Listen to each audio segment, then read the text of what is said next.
I hope you're having a wonderful day. My name is Linda Lovisa, and today I'm going to be demonstrating a mushroom painting. Any of you who've watched some of my little short videos have noticed that I do quite a bit of hiking. And one of the things that I love about being in the forest, it's not just about the trees and looking up. It's also about the forest floor. So today I decided that one of the photos that I took not too long ago of this beautiful mushroom, and I thought that this might be a really interesting topic for you today. Not only the mushroom, because that's our focal point obviously, but how to handle the background and the debris in the foreground is often a challenge for some, and I'm going to show you some little tips. Also, I would like to introduce my bouquet of the day, and these are beautiful irises and some of the perennial bachelor buttons, and they smell amazing. So every week I'll feature a different bouquet, so stay tuned for that. As my garden grows, so do my bouquets. So here we go. Now let's get started. So I'm going to set my timer once again for 20 minutes approximately. It's just to give me an idea, you know, how long I'm working for. It does help me a little bit. Now, what I've done is I gave my canvas a red tonal wash, and you can see that. So this is the cadmium red light tonal wash on my canvas. And the reason why I chose red is because of all the earth tones, and also the mushroom top is red. So it's kind of that orangey red as well. So let's get started. Here we go. The very first thing I'm going to do is block in the background. So I'm using a fairly large brush, and I'm going to pick up the ultramarine blue. And once again, I'm going to be double and triple loading my brushes. And here we go with the ultramarine blue, and this is with the cadmium red deep. And I'm going to go right around that mushroom to start off with. And here we go. And notice how I'm not overblending. So what happens when you're not overblending is you're getting some beautiful tones that are appearing, and it's going to give you some really nice depth back there. So the mushroom has popped up the surface of the earth as it comes up, and that's what I found so interesting.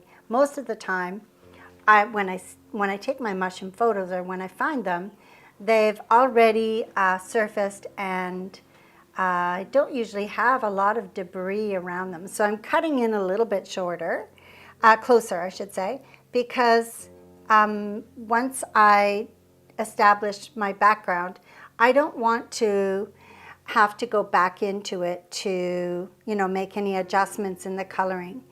And when you zoom in, and you know that you can do that while you're watching the video, you can actually go onto your screen and zoom in. You'll see that there's a variety of color here already. And I haven't even really done anything. All I did was I picked up ultramarine blue and the cadmium red medium. So now, we have some golden tones in the foreground here, so what I'm going to do is I'm going to pick up the yellow medium. So I didn't rinse my brush. All I did was I picked up ultramarine blue, the red medium, and the yellow, and now I'm going to deposit in the foreground here. And I know it's not going to look like, oh, you're going to say, it's not even close to the color that I'm looking for. But actually, once I start to move that paint around, I'm going to get some really interesting yellowish greens to start off with. And that's okay, because this foreground has got a lot of those colors in it. It's not real obvious at the beginning, but watch and see how things get transformed. So this is the pickup was with a cadmium yellow medium, and I had some ultramarine blue and some cadmium red on my brush. So now to make an adjustment, and remember that painting is a series of adjustments. So now I'm adding the red medium along with the ultramarine blue. I'm just picking up some more of that little red medium, knowing that the red medium is going to give me some earth tones once it mixes with the ultramarine blue and the yellow. So here we go. Now remember, this is part of the block in. You stay away from that detail button at this point. What you're doing is you're blocking in color. So I'm picking up some of the cadmium yellow, pardon me, this is the Arylide Yellow Deep, which is another favorite color of mine. And I'm just going to bring it in the background here. And notice how I'm just kind of edging around this dark area here. So one of the other things I want you to sort of notice is when I'm applying my strokes, I'm also looking at the direction that, and I'm just going to point this out a little bit closer for you because this is something that we often forget to look for. So when I'm blocking this area in, I'm blocking in color that I'm going to add more colors and more stroke work on top of. But one of the things I want you to pay attention to is see how some of the twigs in the foreground here, although they're very tiny, but it does give you direction on how you should do your stroke work. So that in the end is going to give you the perspective that you need. And that is really important in this case because the horizon line is actually quite high. So how do you create depth in something like this besides the mushroom itself? So I'll show you how that happens. Now, here we go. Put this back here and start moving this paint around a little bit more. All right. Let's get a little bit quicker here and pull that paint. And I know this looks like a big dark blob at the moment. Don't worry. I'm picking up cobalt blue. Now the reason why I switched to a cobalt blue, because cobalt blue pushes things back as far as color goes and recedes color, I guess is a better term if I want to think of it that way. So I'm bringing the cobalt blue in the background. And notice how I haven't even touched where leaves are going or anything like that. I'm really just establishing the base for the background. Now, why did I choose cobalt blue? And in my image, I see a lot of gray tones back here and over here as well. So when I add the either white or the parchment white to that mixture, it's going to give me those gray tones. And really, exploring color in your sketchbook is really one of the things that you should be doing because it really makes painting that much more joyful, I guess you could say, because you don't have to think about what color is going to make what color as much. And by exploring in your sketchbook, all kinds of colors, by the way, you're going to get more comfortable. So back to the Arylide Yellow Deep and the ultramarine blue, and I'm just going to bring some of that back here as a green base for what's going to go on top later, because we have some leaves back there. I'm going to pick up some of the yellow medium, and I'm just going to start to indicate that suggestion that there's some leaves up here. And notice how I'm not doing like an actual leaf shape, like I'm not getting into doing all, the leaf shapes. I'm just bringing that in like that.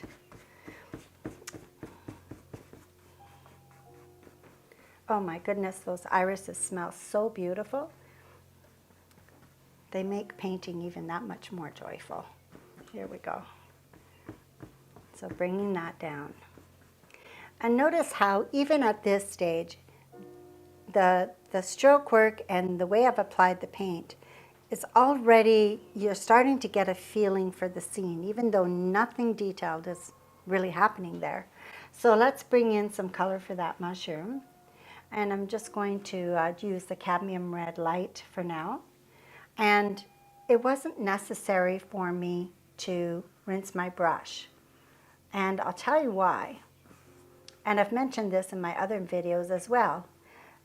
because the color that you pick up last is the color that gets deposited.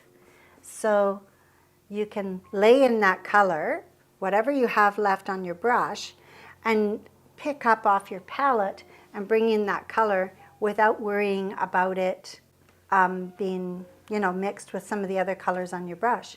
So now that I have that deposited, what I'm doing now is I'm bringing some of that cadmium red light into the foreground.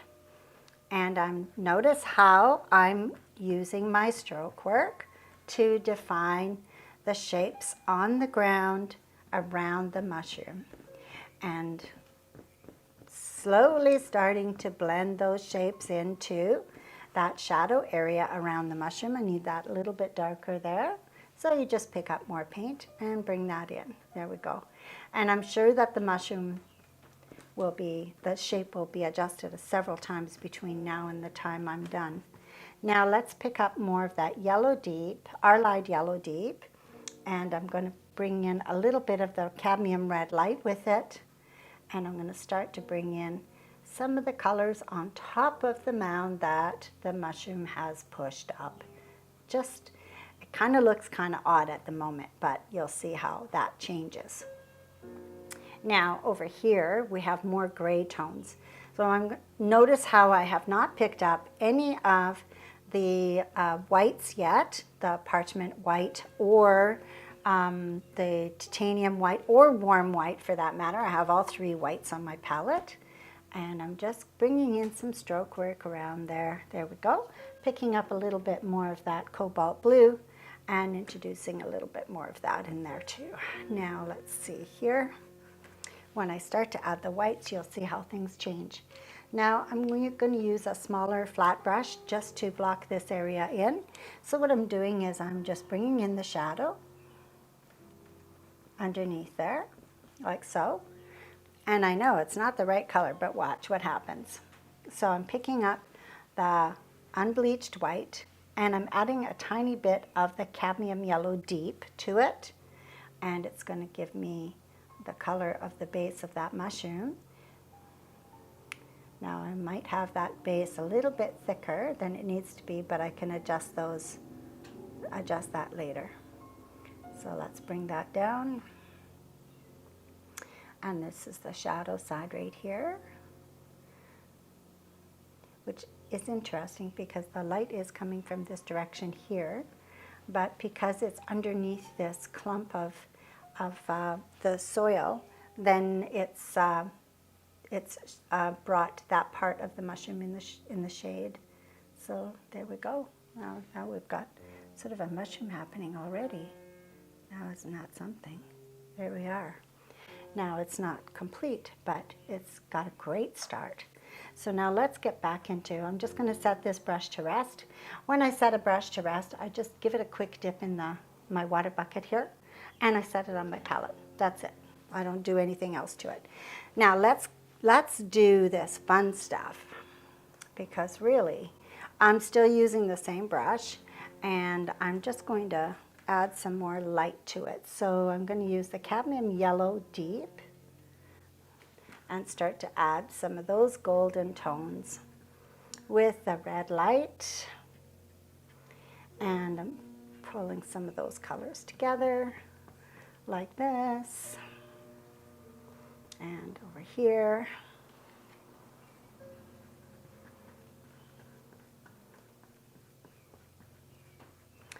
And bring some of that over here. But I want that to be toned down more, so I'm going to use cobalt blue and the red deep.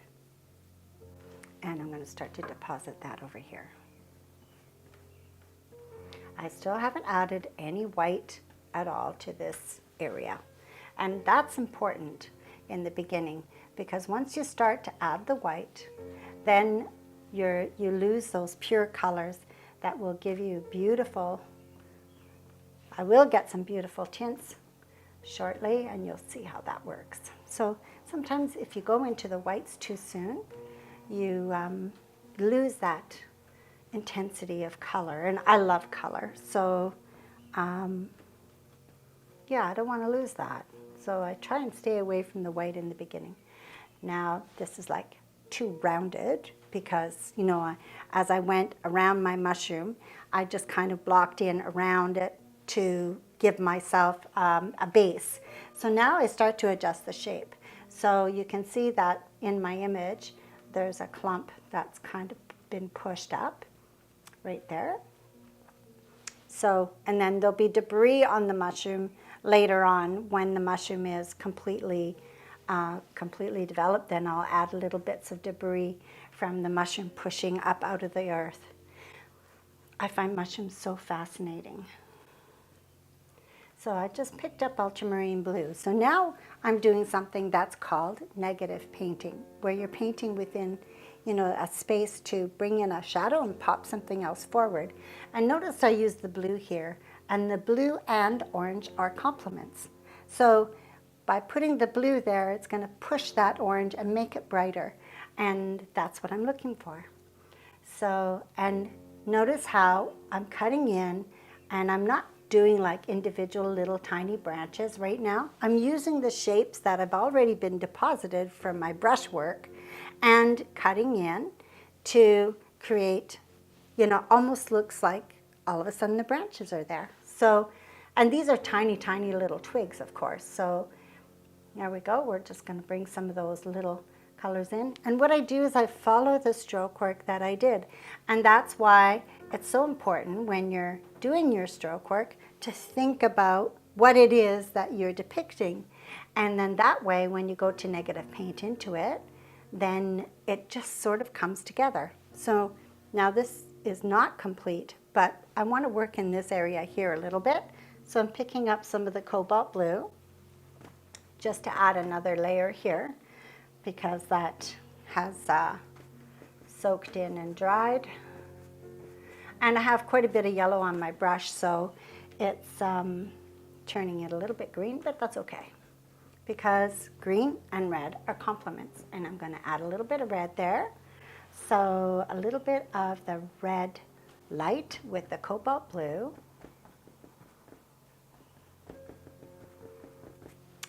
And I'm also going to add a little bit of the yellow deep, just a tiny bit.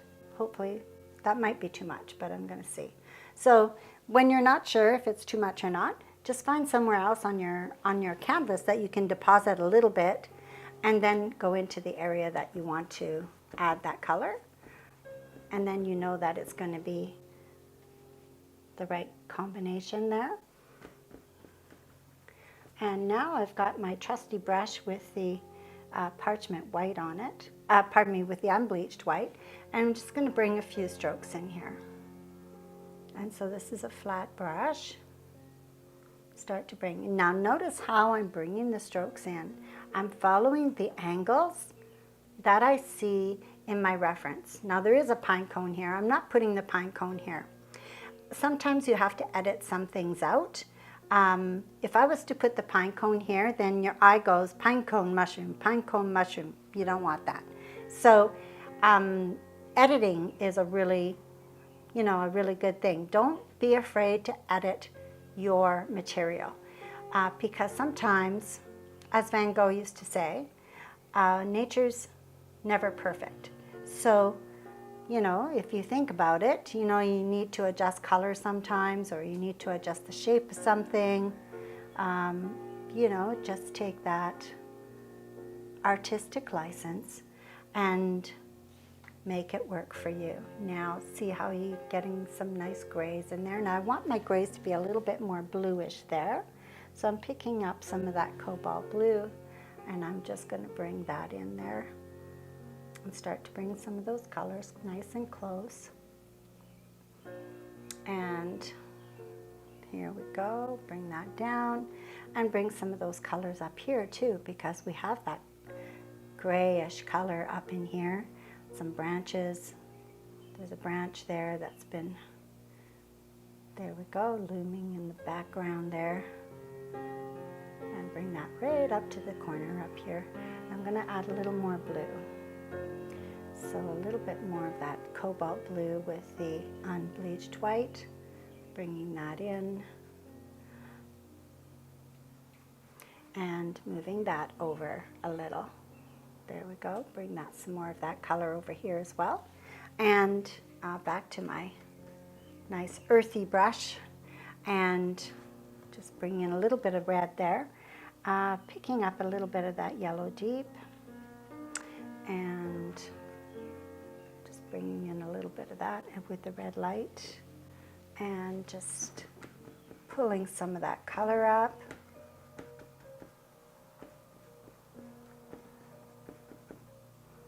There we go, a little bit more of the red there, and some of the ultramarine blue. And now I'm starting to sort of work in the background a little bit more around the...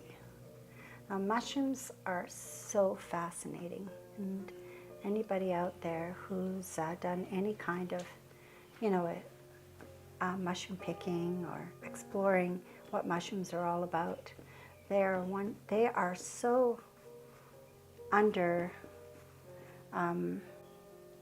the exploration as to what mushrooms really do to the forest floor is really just being discovered, and it's really fantastic.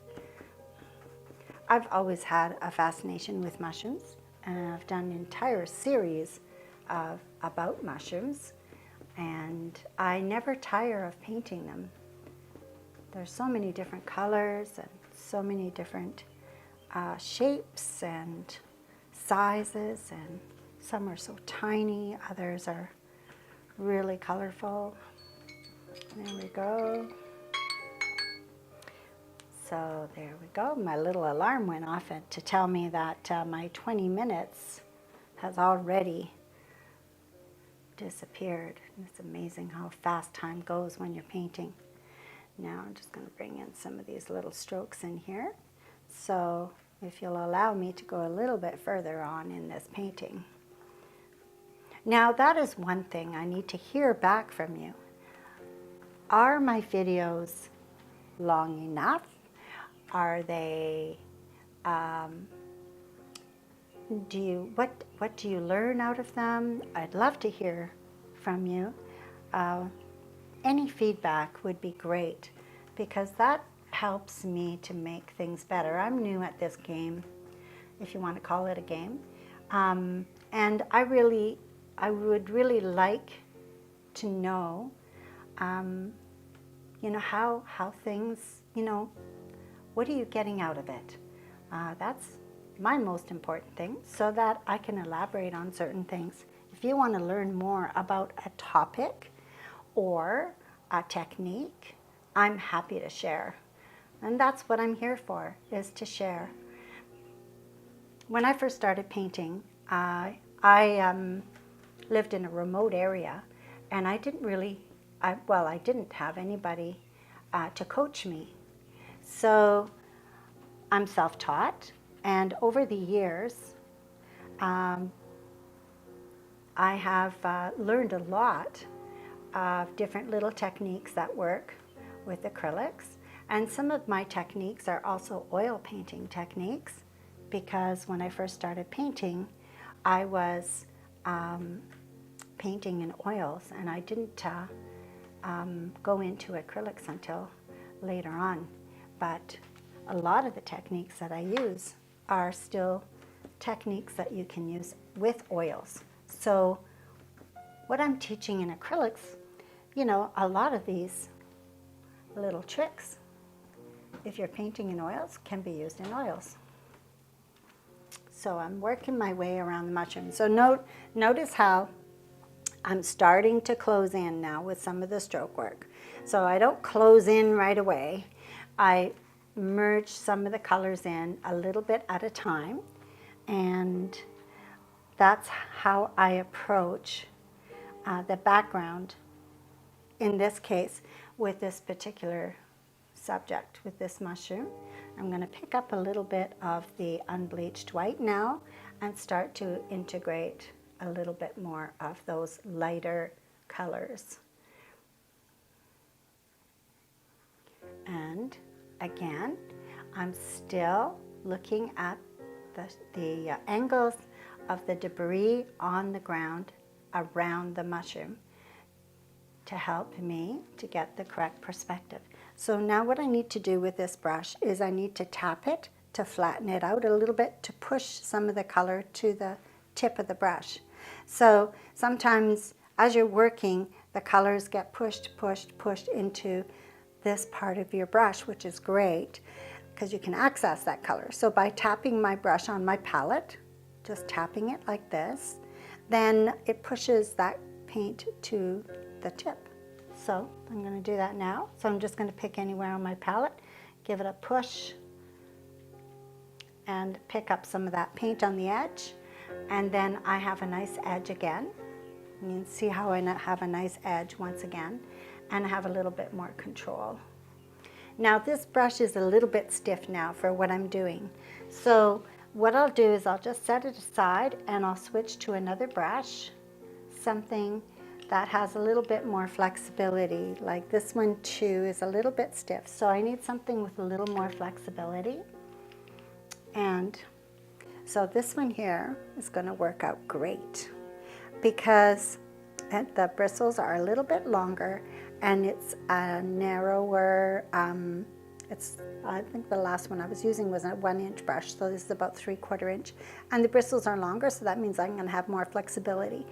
And why do I want more flexibility? As I'm moving my brush on my canvas, I'm going to be able to do curves more easily. And yeah, so that's why you want different types of brushes for different jobs. So I'm just going to condition it a little bit just to make sure that it will pick up the paint. And I'm also going to put my glasses on so I can see what I've done so far. It's pretty impressionistic at the moment. And so I'm picking up the yellow deep, cadmium yellow deep with the orange light, or not orange light, red light, cadmium red light. And I'm looking for sort of a tan color, so I'm picking up the unbleached white, and I'm going to start to bring some more controlled stroke work. So in the beginning, my stroke work is always very, I guess you could say, loosey-goosey. There's a term for you. But as your painting develops, then you want to have a little bit more control. But you need those loosey-goosey strokes so that you can work over, and those loosey-goosey strokes will become the underpainting. And as you start to bring in those more controlled strokes, then your painting takes on a different look. That is the crimson, burnt crimson. I'm going to add a little bit of the ultramarine blue to it. It's going to give me a really nice dark. Starting to bring in some of the dark shapes in there too. Now I've got a lot of work ahead of me on here, but just going to bring that in a little bit more. So as I mentioned earlier, painting is a series of adjustments. So as I work this painting, I will be adjusting many things along the way, and I hope you will give this a try. And in the block-in stage, you can see how it's starting to develop already. And I'm just going to continue now. I would love to just continue all day with you with this painting, but I do have some other things that I need to share with you, so I'm going to leave it at that for now. And I hope you learned a few little tricks, and thank you so much for logging in today. If you like what you saw today in this little demonstration, now this is just kind of a taste of what you'll learn from me taking my classes. You can log into my website, lindalovisaartcanada.ca, and all of the information is there for you. It includes the introduction to the class, whatever the topic is, the video that you can watch, as many times as you want, and also the recap of the class with important things to remember. And I would love to thank you for joining me today. My name is Linda Lovisa, and I hope to see you again soon.